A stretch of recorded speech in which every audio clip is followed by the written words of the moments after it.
ഒരുപാട് പേരുടെ നേതാവും ആത്മമിത്രവും ആശ്രയവും വഴികാട്ടിയുമായ കറകളഞ്ഞ വ്യക്തിത്വം.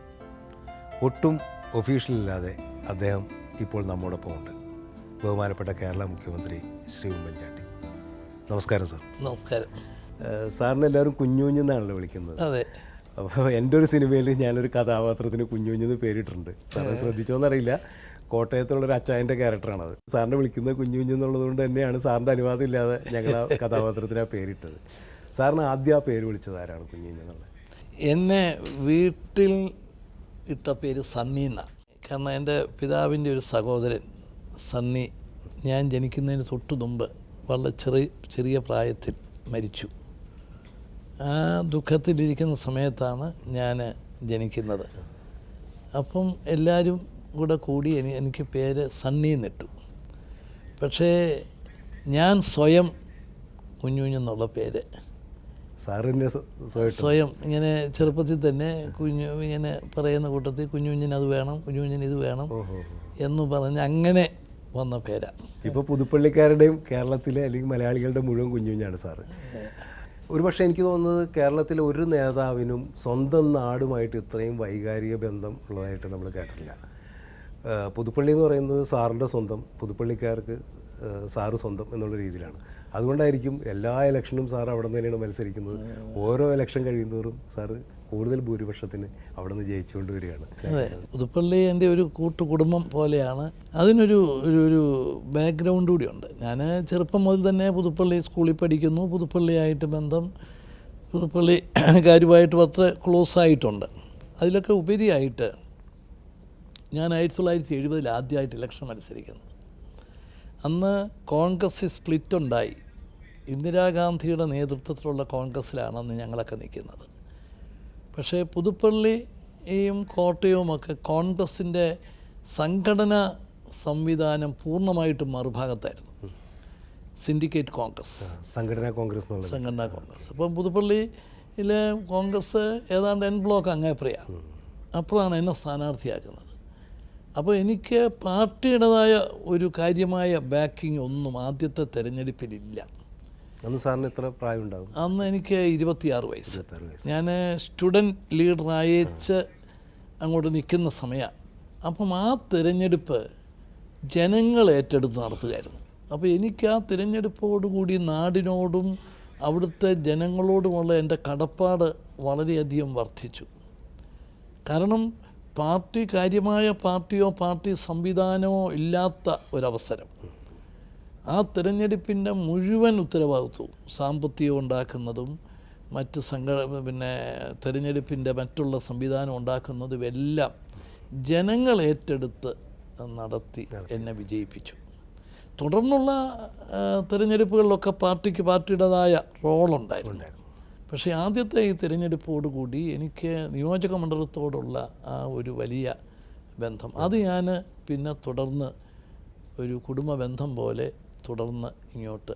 അതൊരു വലിയൊരു സംഭവം തന്നെയാണ്. കാരണം ജനങ്ങൾ മുഴുവൻ ഒരാളെ വിജയിപ്പിക്കാൻ വേണ്ടി ഒരുപക്ഷെ പാർട്ടിയും അല്ലെങ്കിൽ അതിനപ്പുറത്ത് ജാതി മത ചിന്തകളൊക്കെ മറന്നുകൊണ്ട് നിൽക്കുക എന്ന് പറയുന്നത് കേരള രാഷ്ട്രീയത്തിൽ ചിലപ്പോൾ അങ്ങനെ ഒരു അപൂർവ സംഭവം തന്നെയാണ്. ആ കാര്യത്തിൽ വലിയൊരു ഭാഗ്യവാനാണ്. ഇത് ക്ലിപ്പിങ്സ് നമുക്കിവിടെ കാണാം. സ്കൂളിൽ പോകുന്നത് ഞങ്ങൾ ഒന്നിച്ച് പോവുകയും കഴിഞ്ഞ് ക്ലാസ് കഴിയുമ്പം ഒന്നിച്ച് തിരിച്ച് വരികയൊക്കെ ആയിട്ട് 5ലെ ഞാൻ അവിടെ പഠിച്ചോളൂ. അത് കഴിഞ്ഞപ്പോഴത്തേന് ഞങ്ങളുടെയൊക്കെ ഒരു സ്കൂളുണ്ട്, BJ മെമ്മോറിയൽ, അപ്പച്ചൻ്റെ നാമത്തിൽ. ആ സ്കൂളിലോട്ട് ഞാനങ്ങ് പോയി. അവിടെ ആണുങ്ങളെ എടുക്കുകയില്ല, ആൺപിള്ളേരെ. അവരന്നേരം ഹൈസ്കൂളിലോട്ടും പോയി.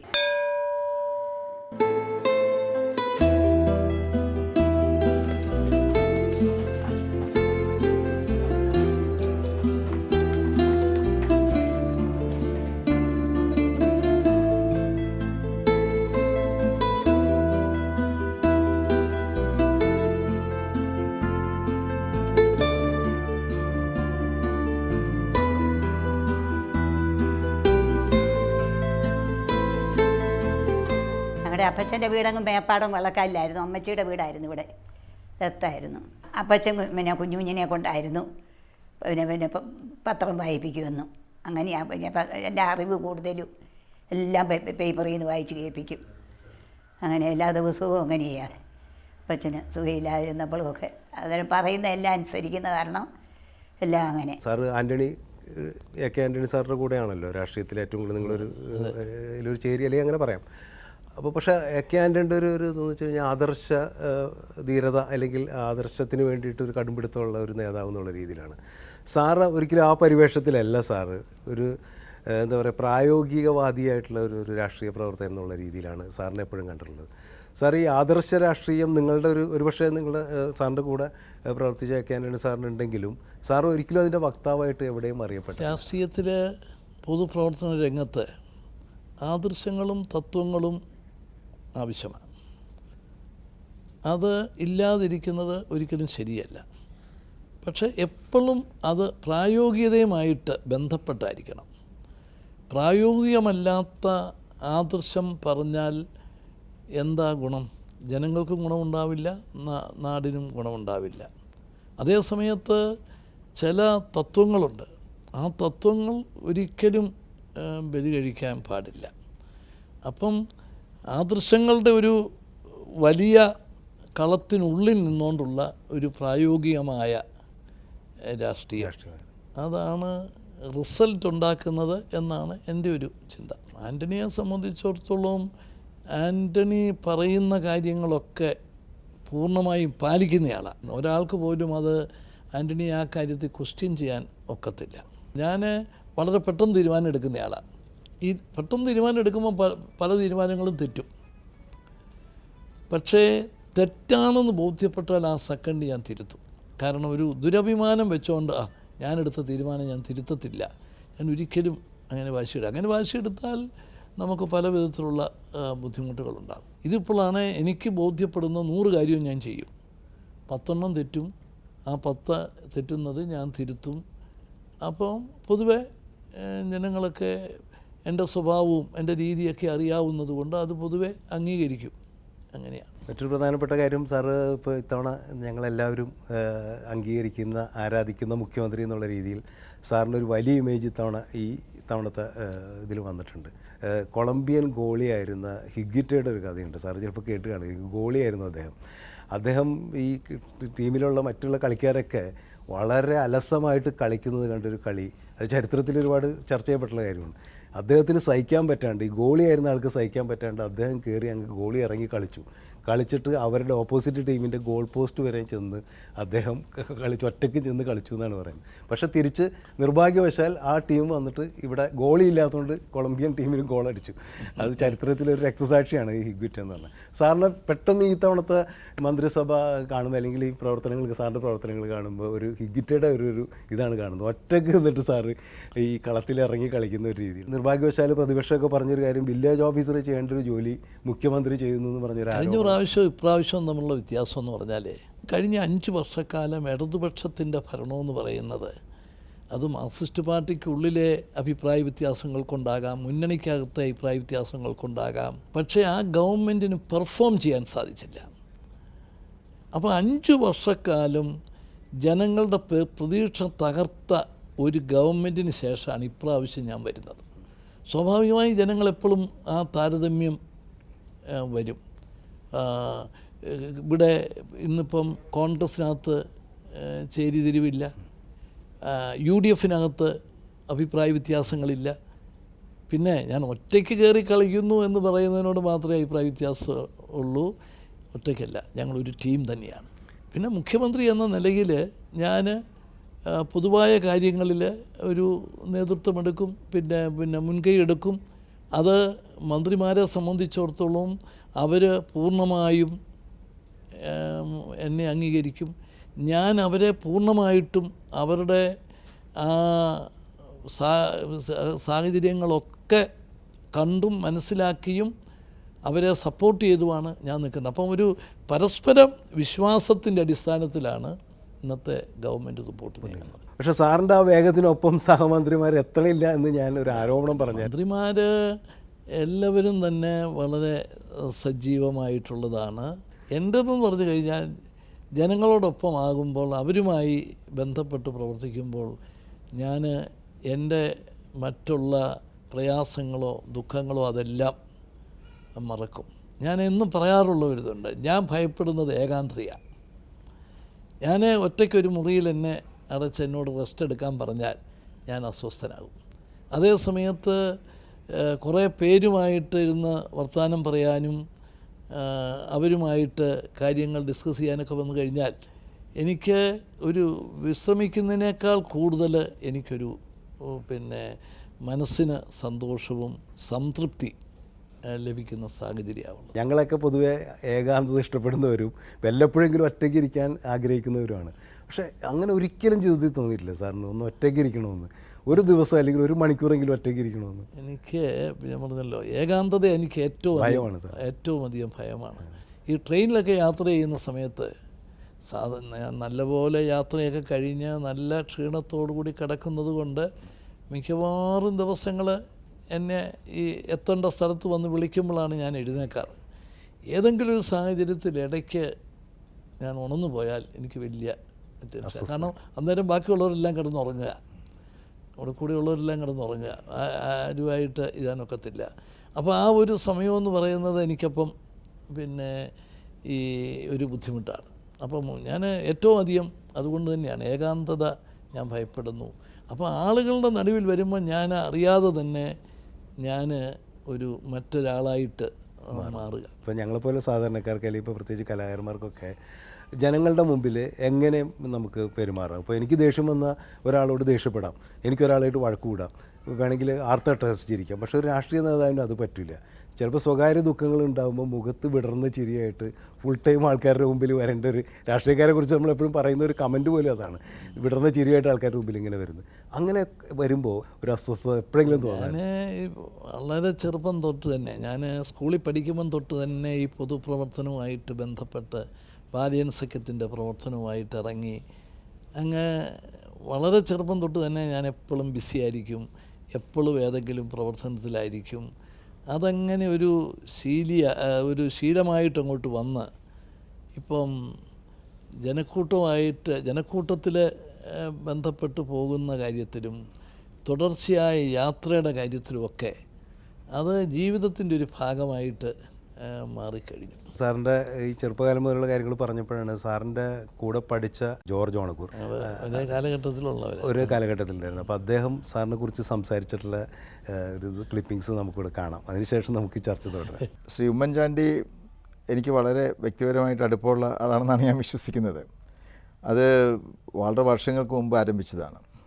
ഞാൻ തൃക്കാക്കര ഭാരതമാതാ കോളേജിൽ പഠിപ്പിക്കുന്ന സമയത്താണ് ഉമ്മൻചാണ്ടി ഈ BL-ൻ്റെ പരീക്ഷയ്ക്ക് ചേരുന്നത്.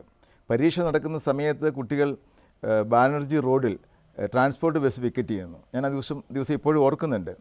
പരീക്ഷാ ഹാളിൽ നിന്ന് ഇറങ്ങിപ്പോരുകയായിരുന്നു ഉമ്മൻചാണ്ടി. അല്ല സ്വകാര്യമായിട്ട് പരീക്ഷ എഴുതിയിട്ട് പോന്നു കളയാമെന്ന് വിചാരിച്ചില്ല. പരീക്ഷാ ഹാളിൽ നിന്ന് പൊതുപരീക്ഷയുടെ അവസരത്തിൽ അത് ഉപേക്ഷിച്ചിട്ട് ഇറങ്ങി വന്ന് വിദ്യാർത്ഥി സമരത്തിൻ്റെ മുൻപിൽ ഇരുന്ന് ഉമ്മൻചാണ്ടിയെ ഞാൻ ഓർക്കുന്നുണ്ട്. ഈ ബാനർജി റോഡിലെ തിളച്ച ടാറിൽ കുത്തിയിരുന്നുകൊണ്ട് ഉച്ചവെയിലിൽ സമരം ചെയ്ത ഉമ്മൻചാണ്ടിയുടെ ആ ഒരു ചിത്രവും എൻ്റെ മനസ്സിലുണ്ട്. ഞാനത് കണ്ടിട്ടുണ്ട്. ഒരിക്കൽ ഞാൻ അദ്ദേഹത്തിൻ്റെ വീട്ടിൽ ചെല്ലുമ്പോൾ ഉമ്മൻചാണ്ടി പ്രതിപക്ഷ MLA ആണ്. അധികാരത്തിൻ്റെ പടവുകളിലെങ്ങും ഇല്ല, ഏകാഗിയായിട്ട് വീട്ടിലിരിക്കുകയാണ്. അപ്പോൾ ഞാൻ ചെല്ലുമ്പോൾ ഞങ്ങൾ സംസാരിച്ചിരിക്കുമ്പോൾ ഉമ്മൻചാണ്ടിയുടെ മക്കൾ മോനും മറിയയും അച്ചുവും ഒക്കെ ഓരോ കവറുമായിട്ട് വരുന്നു. അപ്പോൾ കവറിനകത്ത് ഓരോ കടലാസുണ്ട്. ഇത് കൊണ്ടുവന്ന് അപ്പയ്ക്ക് കൊടുക്കുകയാണ് ഇങ്ങനെ ചെയ്യുന്നത്. അപ്പോൾ ഉമ്മൻചാണ്ടി വാങ്ങിച്ച് നോക്കുന്നു, ഓരോ കടലാസും മറിച്ച് നോക്കിയിട്ട് എന്ന് തല ഉലുക്കി കുട്ടികളോട് സംസാരിക്കുന്നു. അപ്പോൾ ഞാൻ ഉമ്മൻചാണ്ടി ശ്രീമതി ബാവയോട് ചോദിച്ചത്, എന്താ ഈ കുട്ടികൾ ഈ കടലാസ് കൊണ്ടുവന്ന് കൊടുക്കുന്നു, ഈ കവർ എന്താണ് എന്ന് ചോദിച്ചപ്പോൾ ശ്രീമതി വളരെ തമാശ രൂപേണ എന്നോട് പറഞ്ഞു, സാറേ കുഞ്ഞുഞ്ഞിന് ദിവസവും ഓരോ നിവേദനം കിട്ടിയില്ലെങ്കിൽ ഒരു സന്തോഷം ഉണ്ടാവില്ല. അപ്പോൾ അതുകൊണ്ട് ഇപ്പോൾ പ്രതിപക്ഷത്ത് MLA ആയിട്ടിരിക്കുമ്പോൾ നിവേദനത്തിന് വലിയ പ്രസക്തി ഇല്ലല്ലോ. അതുകൊണ്ട് മക്കൾ ദിവസവും ഓരോ കവർ ഇങ്ങനെ കൊണ്ടു കൊടുക്കുകയാണ്. അതുകൊണ്ട് തന്നെ അപ്പ വളരെ സന്തോഷവാനായിട്ട് ഇങ്ങനെ കഴിയുന്ന ഒരു അവസ്ഥാവിശേഷം ഉണ്ടെന്ന് പറഞ്ഞപ്പോൾ അതാണ് ഉമ്മൻചാണ്ടി എന്നെനിക്ക് മനസ്സിലായി. കാര്യം കാണാൻ വേണ്ടി മാത്രം വരുന്നവരല്ലേ പൊതുവെ രാഷ്ട്രീയക്കാരുടെ അടുത്തോ അല്ലെങ്കിൽ ഈ ഭരണകർത്താക്കളുടെ അടുത്ത്? അങ്ങനെ സാറിന് എപ്പോഴെങ്കിലും തോന്നിയിട്ടുണ്ടോ? ഇപ്പം തന്നെ എൻ്റെ ജനസമ്പർക്ക പരിപാടി ഞാൻ ചെയ്ത സമയത്ത് അതിനകത്ത് വ്യക്തിപരമായി ഏതെങ്കിലും ലാഭം ഉണ്ടാകുന്നതിന് വേണ്ടി വരുന്ന അപേക്ഷകളെന്ന് പറഞ്ഞാൽ എനിക്ക് വളരെ ചുരുക്കമായിട്ടുള്ള ഇത് മാത്രമാണ്, വളരെ ചുരുക്കം. ബാക്കിയെല്ലാം ഒന്നുകിൽ പൊതു ആവശ്യം, അല്ലെങ്കിൽ നീതി നിഷേധിച്ചിട്ട് അതിലുള്ള അമർഷവും പ്രയാസവും. അതല്ലാതെ വലിയ നേട്ടങ്ങൾ ഉണ്ടാക്കാൻ വേണ്ടി വരുന്നതൊക്കെ വളരെ ചുരുക്കമാണ്. സാറിൻ്റെ ഇത്രയും നേരം നമ്മൾ രാഷ്ട്രീയ കാര്യങ്ങളാണ് സംസാരിച്ചുകൊണ്ടിരിക്കുന്നത്. തീർച്ചയായും സമാഗമം എന്ന് പറയുമ്പോൾ നമ്മൾ കുടുംബത്തെയും പ്രതീക്ഷിക്കുന്നുണ്ട്. ഇവിടെ ആദ്യം സാറിൻ്റെ സ്വകാര്യ കാര്യങ്ങളൊന്നും നമ്മൾ സംസാരിച്ചില്ല. ഇപ്പോൾ ഭാര്യയെക്കുറിച്ച് സാറിന് ഇപ്പോൾ നമുക്ക് എല്ലാവർക്കും അറിയാവുന്ന കാര്യമാണ്. പൊതുവേ പൊതുപ്രവർത്തകരുടെ ഭാര്യമാർ വീട്ടിൽ ഇരിക്കുന്നു. പൊതുവേ അങ്ങനെ ഇതിൽ വരാറില്ല. പക്ഷേ മറ്റു മേഖലയിൽ അങ്ങനെയല്ല. ഇപ്പോൾ കലാകാരന്മാരാണെങ്കിൽ ഭാര്യമാരൊക്കെ എപ്പോഴും കൂടെ വരുന്ന അങ്ങനെ കാണാം. സാറിൻ്റെ വൈഫ് അങ്ങനെ പൊതുവേദികളിൽ അധികം പ്രത്യക്ഷപ്പെട്ട് നമ്മൾ കണ്ടിട്ടുമില്ല. സാറിന് സാറിൻ്റെ ഭാര്യയെക്കുറിച്ചിട്ട് എന്താണ് സങ്കല്പം? ആ സങ്കല്പം പറഞ്ഞതിന് ശേഷം നമുക്ക് ഭാര്യയെ ഇങ്ങോട്ട് ക്ഷണിക്കാം ഈ പരിപാടിയിലേക്ക്. ഭാര്യ പിന്നെ ബാവയെന്നാണ് ഞങ്ങൾ വിളിക്കുന്നത്. ഒരു ബാങ്ക് ഉദ്യോഗസ്ഥയായിരുന്നു. അപ്പം വീട്ടിലെ കാര്യങ്ങൾ മുഴുവൻ ഞാൻ ബാവയെ ഏൽപ്പിച്ചു. കാരണം ഒരു പൊതുപ്രവർത്തകൻ എന്ന നിലയിൽ എനിക്ക് കുടുംബത്തോട് നീതി പുലർത്താൻ സാധിക്കത്തില്ല. കാരണം നമ്മുടെ പൊതുരംഗത്ത് നിൽക്കുമ്പം പൊതുരംഗത്ത് നിറഞ്ഞു നിന്ന് പ്രവർത്തിക്കണമെന്നുണ്ടെങ്കിൽ കുടുംബത്തോട് എടുക്കാനൊക്കില്ല. കുടുംബത്തിൻ്റെ കാര്യങ്ങളെല്ലാം ശ്രദ്ധിക്കാൻ പോയാൽ ഇവിടെ ഇങ്ങേപ്പുറം വീഴ്ച വരും. അപ്പം ഞാൻ എൻ്റെ ഫസ്റ്റ് പ്രയോറിറ്റി പൊതുപ്രവർത്തന രംഗത്ത്, കാരണം ഞാൻ അതിലാണ് നിറഞ്ഞു നിൽക്കുന്നത്. അപ്പം അത് വരുന്ന സമയത്ത് കുടുംബത്തിൻ്റെ കാര്യത്തെ സംബന്ധിച്ചിടത്തോളം വലിയ നിറവേറ്റണം എന്നുള്ളതാണ്. പിള്ളേരുടെ വിദ്യാഭ്യാസം, മറ്റ് വീടുമായിട്ട് ബന്ധപ്പെട്ടിട്ടുള്ള എല്ലാ കാര്യങ്ങൾ. അപ്പം അത് ഞാൻ പൂർണ്ണ സ്വാതന്ത്ര്യം കൊടുത്തു. അതിനുള്ള സാഹചര്യങ്ങൾ ഉണ്ടാക്കി. പക്ഷേ ഞാൻ പൂർണ്ണമായിട്ടും അതിൽ നിന്ന് വേറിട്ടുന്നു. ആ കാര്യത്തിൽ ഭാര്യയുടെ ഇടപെടൽ എനിക്ക് വളരെയധികം സഹായകരമായിട്ടുണ്ട്. എനിക്കൊരു സ്വാതന്ത്ര്യം, ഒരു അവസരം കിട്ടിയിട്ടുണ്ട്. അപ്പോൾ നാടിൻ്റെ നാഥൻ എന്നുള്ള രീതിയിൽ സാറാണെങ്കിൽ കുടുംബത്തിൻ്റെ മുഖ്യമന്ത്രി ഭാര്യയാണെന്ന് നമുക്ക് പറയാം അല്ലേ? അത് ഭാര്യ തന്നെ അതിനെക്കുറിച്ച് സംസാരിക്കട്ടെ അല്ലേ സാർ? മുഖ്യമന്ത്രി മാത്രമല്ല, ധനമന്ത്രി കൂടിയാണ്. ഇനി സമാഗമ വേദിയിൽ നമുക്ക് സ്വീകരിക്കാം ശ്രീ ഉമ്മൻചാണ്ടിയുടെ പ്രിയപത്നി ശ്രീമതി മറിയാമ്മ ഉമ്മൻ.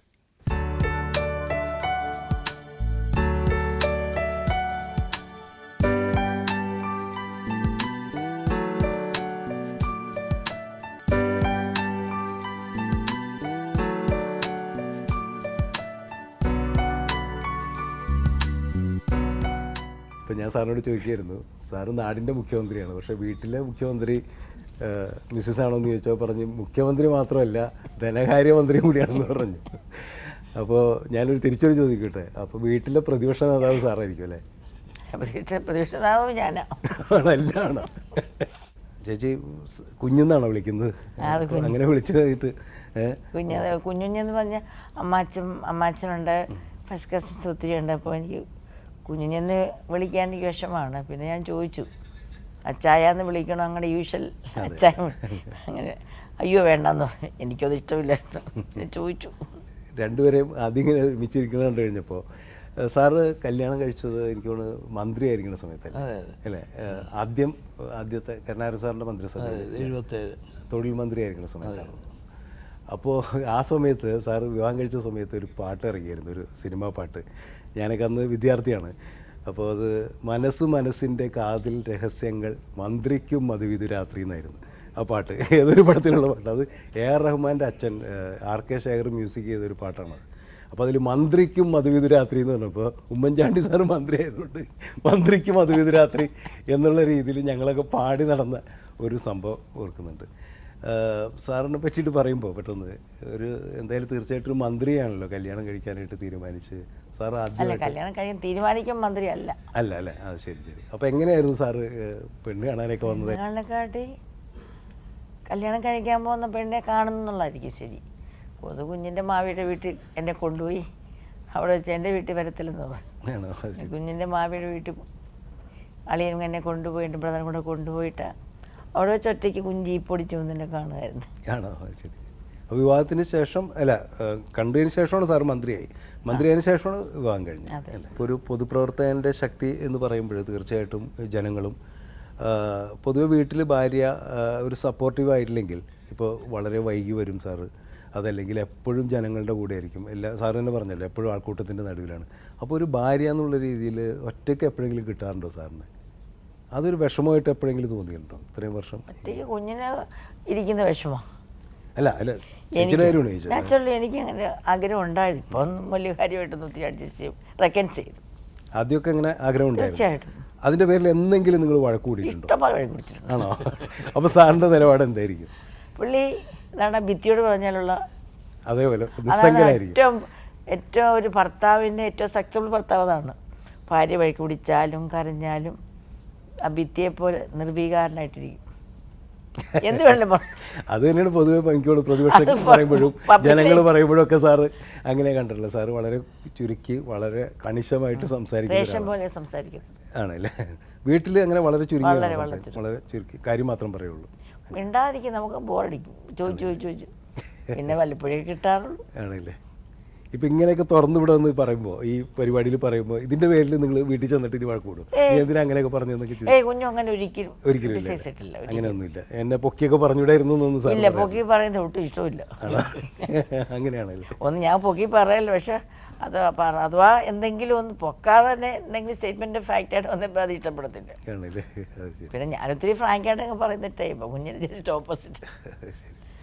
ഇപ്പോൾ ഒരു കാര്യം ശ്രദ്ധിച്ചിട്ടുണ്ട്, ഞാൻ സാറിൻ്റെ കൂടെ ഒരു പരിപാടിയിൽ പങ്കെടുക്കാൻ വേണ്ടിയിട്ട് ഇരിഞ്ഞാലക്കുട അങ്കമാലി ലിറ്റിൽ ഫ്ലവർ ഇതിൽ അവിടെ ഒരു പരിപാടി ഇരുന്നു. അപ്പോൾ സാറ് ഭക്ഷണം കഴിക്കാനായിട്ട് വന്നു, കുറേ അച്ഛന്മാരൊക്കെ ഉണ്ടായിരുന്നു. അപ്പോൾ സാറ് നിന്നാണ് ഭക്ഷണം കഴിച്ചത്. അപ്പോൾ ഞങ്ങളൊക്കെ സാറിനോട് ഒരുപാട് പറഞ്ഞു ഇരിക്കുന്നു പറഞ്ഞു. അപ്പോൾ ഇരുന്ന് കഴിക്കാൻ നേരമില്ല, സാറിന് വേഗം പരിപാടി പങ്കെടുത്തിട്ട് പോകാനുള്ളതെന്ന് നിന്ന് സാറ് ഭക്ഷണം കഴിക്കും. അപ്പോൾ ഞാൻ സാറ് ശ്രദ്ധിച്ചൊരു കാര്യം, ഒരുപാട് ഭക്ഷണ സാധനങ്ങൾ അവിടെ വെച്ചിട്ടുണ്ട്, പക്ഷേ സാർ അതിലേക്ക് നോക്കുന്നേ ഇല്ല. മനസ്സിലായില്ലേ? സാറ് ഇടയ്ക്ക് വിളമ്പുന്നുണ്ട്, അല്ലെങ്കിൽ ആരോ വിളമ്പുന്നുണ്ട്, ഈ ഭക്ഷണ പദാർത്ഥത്തിൽ നോക്കി ഞാൻ കണ്ടില്ല സാറിന്. സാറ് അപ്പോൾ ഓപ്പോസിറ്റ് നിൽക്കുന്ന ആൾക്കാരോട് സംസാരിക്കുക, എന്നിട്ട് ഭക്ഷണം ഇങ്ങനെ കഴിക്കുക. വീട്ടിലും ഇങ്ങനെ തന്നെയാണോ? ഭക്ഷണം കഴിക്കുമ്പോൾ ഭക്ഷണത്തിലേക്ക് ഫോണാണ് അല്ലേ? Full time. അപ്പോൾ ഒരു ചോദ്യമാണ് സാർ, ഒരു ഡൗട്ടാണത്, ഭക്ഷണത്തിൻ്റെ രുചി സാറിന് തിരിച്ചറിയാൻ പറ്റുമോ? അല്ല, ഇപ്പോൾ ഒരു മീൻ കറി വെച്ചത് നല്ലതാണോ ചീത്തയാണോ എന്നൊക്കെ സാറിന് അല്ലെങ്കിൽ അതിനെക്കുറിച്ച് എന്തെങ്കിലും അഭിപ്രായം പറഞ്ഞിട്ടുണ്ടോ? റിലാക്സ് ആയിട്ട് ഇരിക്കുകയാണെങ്കിൽ അഭിപ്രായം പറയൂലേ? റിലാക്സ് ആയിട്ട് വളരെ ചുരുക്കമായിട്ട് കിട്ടത്തുള്ളൂ. സാറിന് ഏറ്റവും ഇഷ്ടപ്പെട്ട ഭക്ഷണം ഏതാണ്? അത് കപ്പയും മീനും. അതൊരു മലയാളിയുടെ ഒരു അല്ലേ, നമ്മുടെ ഒരു അടിസ്ഥാനപരമായിട്ടൊരു മലയാളിയുടെ ഭക്ഷണം. പുതുപ്പള്ളി കപ്പയാണ് ഏറ്റവും ടേസ്റ്റ്. പുതുപ്പള്ളി കപ്പ. ഞാനും കപ്പയും മീൻ ഇഷ്ടപ്പെടുന്ന ആളല്ല, ഇപ്പം ഇഷ്ടമാണ്. സാറിന് വേണ്ടിയിട്ട് കഴിക്കും? അല്ല, അങ്ങ് കഴിച്ചപ്പോൾ ഒരു രുചി വന്നു. ഞങ്ങളുടെ നാട്ടിലെ ഒരു പൊതുവായിട്ടുള്ളൊരു ഭക്ഷണമാണ്. പൊതുവേ ഈ രാഷ്ട്രീയ പ്രവർത്തകരിൽ കൂടുതൽ പേരും, എനിക്ക് പരിചയമുള്ള കുറേ രാഷ്ട്രീയ പ്രവർത്തകർ ഒരുപാട് സിനിമ കാണുന്നവരാണ്. ഇപ്പോൾ VM സുധീരൻ അങ്ങനെയുള്ള ഒരുപാട് പേര് നമുക്കറിയാം, കണ്ട് സിനിമ കണ്ട് വിളിക്കുകയൊക്കെ ചെയ്യും. സാറ് സിനിമ കാണാറുണ്ടോ?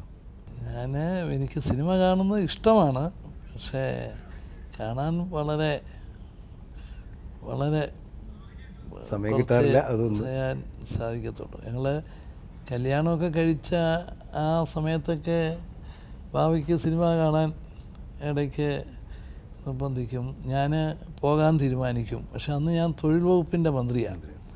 പക്ഷേ രാവിലെ വെക്കുന്ന കോൺഫറൻസ് ഉച്ച കഴിഞ്ഞും വെക്കുന്നു, ഉച്ച കഴിഞ്ഞിട്ട് പിന്നെ രാത്രി വെക്കുന്നു. അപ്പോൾ സെക്കൻഡ് ഷോയ്ക്ക് പോലും പലപ്പോഴും ക്യാൻസൽ ചെയ്യേണ്ടി വരും. അപ്പോൾ അത് ബുദ്ധിമുട്ടും പ്രയാസമൊക്കെ വരും. അപ്പം പിന്നെ സിനിമയ്ക്ക് കൊണ്ടുപോകണമെന്നുണ്ട്, പക്ഷേ സമയം ഇങ്ങനെ നമ്മൾ ഉദ്ദേശിക്കാത്ത, മുൻകൂട്ടി കാണാൻ പറ്റാത്ത വിധത്തിലുള്ള പ്രോഗ്രാം, പ്രത്യേകിച്ച് ഈ തൊഴിൽ മന്ത്രി കൂടി ആയിരുന്നുകൊണ്ട്. പക്ഷേ ഒരു ദിവസം പോയി സിനിമ കണ്ടതോടുകൂടി പിന്നെ സിനിമ എന്ന് പിന്നെ പറയത്തില്ല. കാരണം അന്ന് ഞങ്ങൾ സിനിമ കണ്ടുകൊണ്ടിരുന്ന സമയത്ത് ഒരാൾ പിന്നെ കുടിച്ചേച്ച് വന്ന് എൻ്റെ അടുത്തോട്ട് വന്നിരുന്നു. ആൾ വരവും പോക്കും ഒക്കെ കണ്ടാലൊരു ഇത് തോന്നും. പക്ഷേ പുള്ളി പിന്നെ ഈ മദ്യത്തിൻ്റെ ആ ലഹരി വന്നിരുന്നു എന്നുള്ളത് മാത്രമേ ഉള്ളൂ. അത് ഭാവി അങ്ങ് പേടിച്ചു പോയി. അപ്പം പിന്നെ സിനിമയ്ക്ക് വരണമെന്നുള്ള ആവശ്യം വലുതായിട്ട് പറഞ്ഞിട്ടില്ല. ഇനിയിപ്പോൾ 10-15 വർഷമായിട്ട് എനിക്ക് സിനിമ കാണണമെന്നില്ല, ഞാൻ തിയേറ്ററിൽ പോകത്തില്ല, സിനിമയും കാണത്തില്ല, TV പോലും കാണത്തില്ല, ടെലിവിഷനിലും കാണില്ല. ടെലിവിഷന് വളരെ ചുരുക്കമായിട്ട് കണ്ടാൽ എനിക്ക് പിന്നെ മനസ്സിലൊരു പ്രയാസമാണ്. ഇപ്പോൾ അതങ്ങ് സ്റ്റോപ്പ് ചെയ്തിരിക്കുക. ഞാൻ പെട്ടെന്ന് ഇങ്ങനെ ആലോചിക്കായിരുന്നു. ഇപ്പോൾ സാറിൻ്റെ അടുത്ത്, സാറ് മന്ത്രിയായിരിക്കും അല്ലെങ്കിൽ സാർ ഇത്രയും വലിയ ജനനേതാവായിരിക്കുന്ന സാറിൻ്റെ അടുത്ത് തിയേറ്ററിൽ വന്നിട്ടൊരു മദ്യപാനി ഇങ്ങനെ ബഹളുണ്ടാക്കിയപ്പോൾ സാധാരണക്കാരുടെ അവസ്ഥ ഒന്ന് ആലോചിച്ച് നോക്കുക, നമ്മുടെ തിയേറ്ററിൻ്റെ സംസ്കാരം. ഞാൻ വെറുതെ ചോദിക്കണം, ആ സിനിമ ഏതാണെന്ന് സാറിന് ഓർമ്മയുണ്ട്? കണ്ട പടത്തിൻ്റെ പേര്?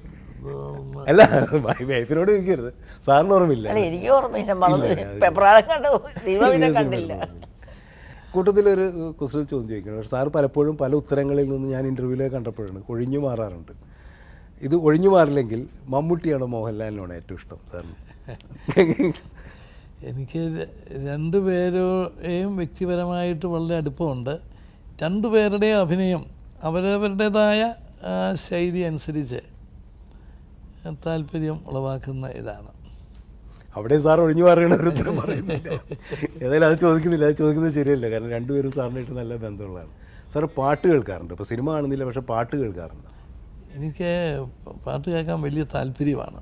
പക്ഷേ ഈ പറഞ്ഞതുപോലെ ഈ സമയത്തിൻ്റെ ഒരു ഇത് കിട്ടാത്തതുകൊണ്ട് എനിക്കങ്ങനെ അധികം സമയം കിട്ടത്തില്ല.